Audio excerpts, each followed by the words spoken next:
ஆசீர்வாதத்தை பெற்றுக்கொள்ளணும் அப்படின்னா நன்மையை ஜாக்கிரதையுடன் தேடுகிறவன். நன்மையை ஜாக்கிரதையோடு நாம் தேடினால் தயவு நாம் பெற்றுக்கொள்ள முடியும். கர்த்தரிடத்துல இரக்கங்களை நாம் பெற்றுக்கொள்ள முடியும். சரி ஐயா, இதுவரைக்கும் என் வாழ்க்கையில நான் தீமை மட்டும்தான் நான் செஞ்சிட்டு இருக்கிறேன்.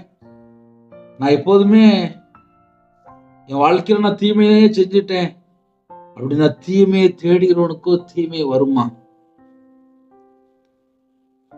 ஐயா, இதுவரைக்கும் என்னுடைய வாழ்க்கையில தீமை தான் இருக்கு, நான் இன்னைக்கு தான் அவங்க செய்தி கேட்கிறேன், என் வாழ்க்கையில ஏதாவது ஒரு மாற்றம் கிடைக்குமா? கண்டிப்பா கிடைக்கும்.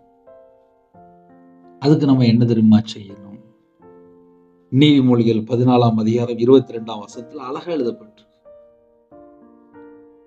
என்கிட்ட நேற்று வரிய, இன்னைக்கு காலையில வரிய, அந்த செய்தி கேட்கிற வரிய என் வாழ்க்கையில நான் தீமையை தேடிவிட்டேனே, ஐயோ தீமையை தேடுறவர்களுக்கு தீமையா வரும், என் வாழ்க்கையில ஃபுல்லா நான் செஞ்சது ஃபுல்லா தீமை தானே, என் குடும்பத்தை தேவன் ஆசீர்வதிப்பாரா அப்படின்னு ஒருவேளை யாரா இணைந்திருந்தால், தீமையை தேடுகிறவனுக்கோ தீமையே வரும்.